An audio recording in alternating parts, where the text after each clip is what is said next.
Le retour d'Adora la défoncée. Je n'étais pas impatient. Ça passe cet épisode. Disons que si c'était pas un ton exagérément léger, ça aurait pu donner quelque chose de pas mal, mais tel quel, c'est passable, quoi. Et une fois de plus, on nous balance sur quelque chose qui n'a pas du tout été appuyé un tant soit peu avant, puisqu'il y a Catra entre Apta et Scorpia toute seule, hein, et personne d'autre avec elle. Hein, il n'y a quasiment jamais de soldats à part les persos principaux qu'on connaît, quoi. C'est un truc que je tiens à préciser, et qui fait que cette série vraiment n'affiche pas des ambitions si fortes que ça, c'est que la plupart du temps, on n'appuie quasiment jamais et qu'il y a d'autres personnages sur le champ de bataille directement en conflit que les personnages importants à tête connue qu'on nous montre.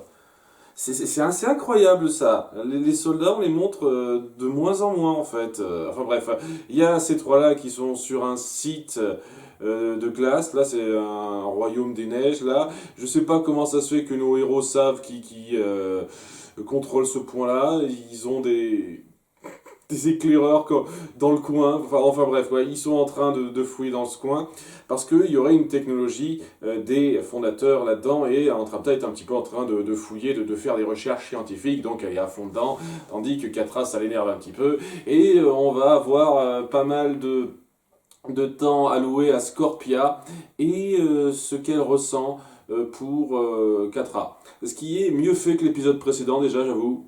C'est déjà mieux.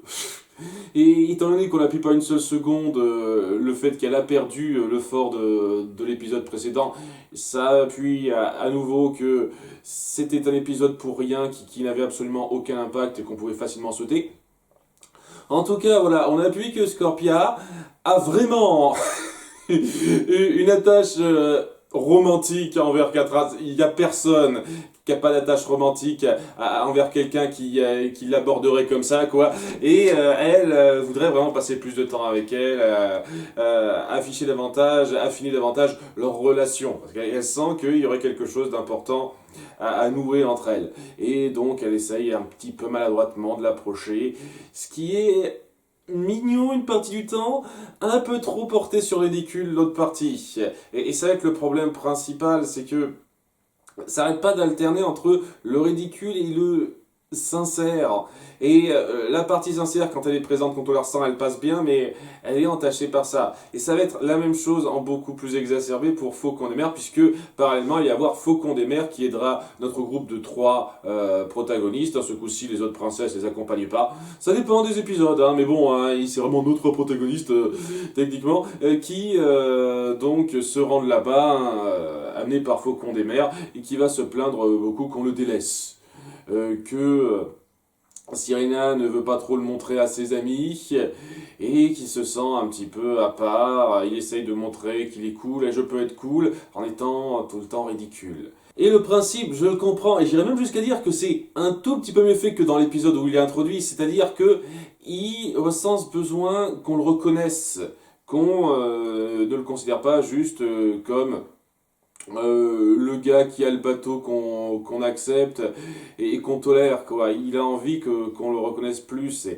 C'est intéressant, mais pour ça, il faut qu'on appuie ces gaudrioles où il fait l'idiot, où il essaye de se montrer cool et il passe pour un ahuri à plein de maladresse, ce genre de choses. C'est ça les trois quarts du temps.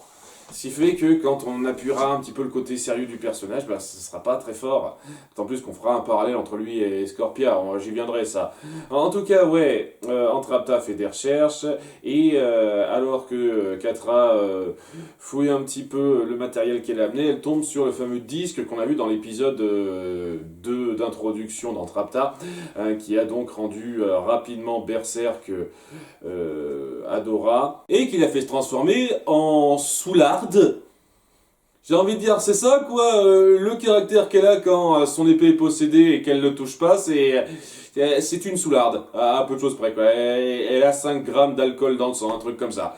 Je pense que c'est la logique qu'on va censé tirer, ce qui appuie une fois de plus un manque de sérieux total. Il fait que je n'arrive pas une seule seconde à être pris, une seule seconde dans les conflits que vous mettez en place si vous comptez pas les prendre au sérieux comme ça. Mais bon, donc elle se dit, ok, ça détraqué Adora, Entrapta finit par lui en parler, ça détraquait les robots mais surtout Adora, donc peut-être que je pourrais m'en servir. Et ça tombe bien puisque peu de temps après, quelques minutes après, il y a She-Ra et compagnie qui finissent par se rendre auprès d'elle, quoi, leur faire confrontation et le combat qui s'ensuit est c'est du vu et revu en fait. Le fait est que on se bat un petit peu, c'est pas mauvais l'action, hein. Et au bout d'un moment, alors que She-Ra aura l'ascendant sur Catra, elle n'osera pas la tuer, mais c'est là que Catra sortira donc le fameux disque virus de sa poche pour infecter l'épée de She-Ra, ce qui la rendra totalement berserk. Parce que voilà, il y a une différenciation. Quand elle porte son épée en tant que She-Ra, c'est une grosse berserk qui tape tout le monde sans distinction. Et quand elle la touche pas, c'est une grosse soularde. La logique. À cause de ça, elle s'en prend à ses amis, elle force un petit peu Cynthia à utiliser à fond son pouvoir de téléportation, ce qui fera qu'elle sera totalement épuisée, sachant qu'elle pourrait facilement se dire, ok, elle est berserk, on va peut-être pas l'approcher tout de suite, mais non, on va essayer de l'approcher à fond, quoi. Ce qui fait qu'elle utilise 50 téléportations à la suite, et voilà. Et donc ils seront un petit peu éloignés du camp pour un petit moment, ils devront s'en sortir sans les pouvoirs magiques de Cynthia. Tandis que, après coup, une fois qu'elle se sera débarrassée un petit peu au loin de cela, elle s'attaquera à Catra, Adora, une fois de plus façon berserk, mais lorsqu'elle finira par perdre son épée, elle deviendra donc la Dora un petit peu inconsciente, mais vite, je suis complètement bourré, qu'on connaissait bien la première fois. Ce qui amènera à ce que Catra essaiera un petit peu de s'imaginer ça comme une arme. C'est-à dire, voilà, j'ai son épée avec moi, si je lui fais prendre son épée et que je la balance quelque part, elle pourra s'attaquer sans distinction à tout le monde. Donc, vrai, garce totale. Là, vraiment, on a affaire à une grosse méchante, bien machiavélique comme il faut. Et ce qui amène aussi le fait que la relation qu'essaye de nouer Scorpia avec elle n'est pas totalement saine une fois de plus parce que c'est vraiment pas pour ses considérations que Scorpia semble être attirée par elle, mais parce que c'est elle qui s'est un tout petit peu intéressée à elle à un moment donné. Comme je dis, l'épisode du bal en fait. Dans l'épisode du bal, elle a montré un peu d'intérêt pour elle, pour l'utiliser dans un plan pour capturer les amis d'Adora. De ce fait, je trouve sincèrement qu'il y a quelque chose d'un peu malsain dans cette relation, ce qui n'est pas forcément mauvais en soi, au contraire, ça peut être très intéressant psychologiquement, mais j'ai aussi le sentiment qu'on essaye un tout petit peu de dire qu'elle le mériterait peut-être, Catra. Peut-être que Catra peut s'améliorer et tout, alors que non, pour moi elle atteint un point de non-retour. Et si elle veut point de non-retour presque, elle pourrait peut-être en retourner, mais c'est pas avec ce genre de comportement qu'on appuie au fur et à mesure qu'elle l'atteindrait. Qu'elle finirait par avoir une porte de sortie, quoi. Et quand on essaie d'appuyer que Scorpia voit qu'elle peut être sympathique, que Adora l'a trahi, mais elle pense qu'elle peut être une meilleure amie et l'aider, etc.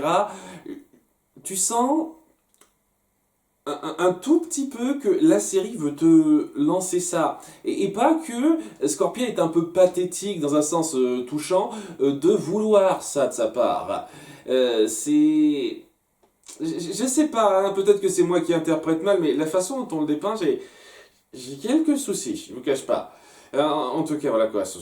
Elle veut à fond utiliser Adora comme une arme assez instable, pas sûr que ça puisse marcher sur le sur le grand tableau, mais bon, hein, peut-être que ça aurait pu donner quelque chose, mais ça va être évidemment d'effet à la fin de l'épisode, alors que il y a des vers des neiges géants qui sont mécaniques, donc c'est une technologie des fondateurs. Ils ont créé des araignées géantes, pourquoi pas des vers des neiges géants, hein, on va dire, qui ont été touchés par la corruption du disque et qui se mettent à un petit peu attaquer tout le monde au moment même où nos trois autres héros finissent par rejoindre la base et s'attaquer un petit peu à tout le monde. Et c'est là que ça va être un petit peu le bordel.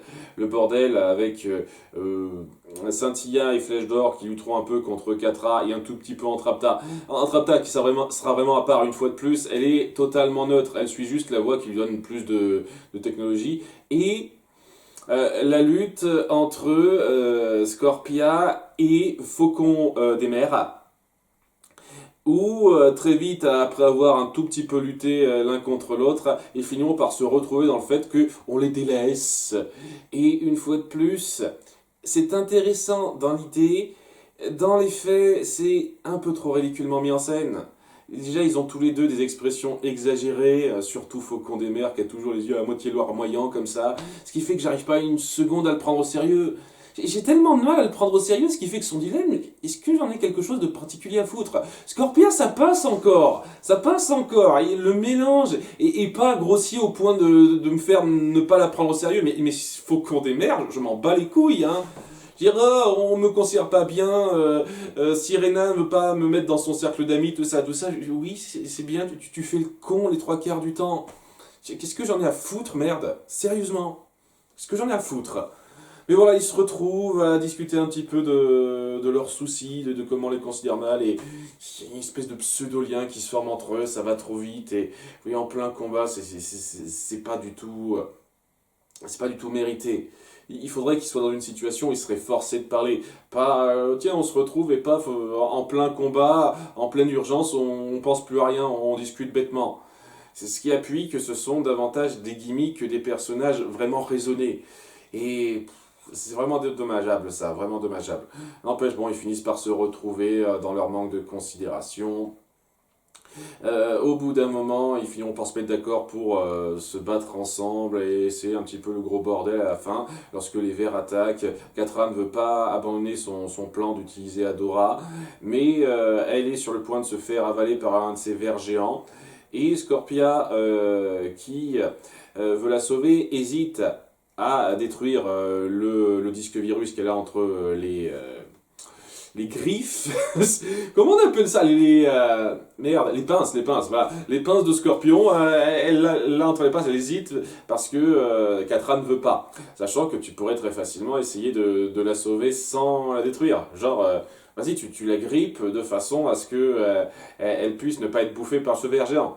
C'est dans la mise en scène, ça aurait pu être amené de façon à ce qu'on comprenne que ce soit le seul choix qu'elle ait, Scorpia. Je tiens à le préciser, mais bon, elle se dit non, je vais désobéir à tes ordres parce que je tiens à te sauver, et donc elle détruit le disque, ce qui fait que l'infection se défait rapidement de deux. Hein, à nouveau, c'est très magique ce truc-là, hein, c'est pratique.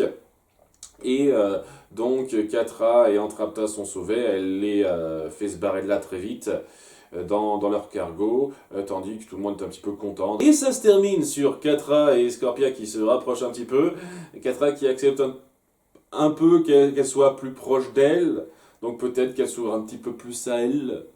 À nouveau, ça reste une garce qui n'hésite pas à avoir des plans machiavéliques, quoi. Je tiens à le préciser, c'est pas rien.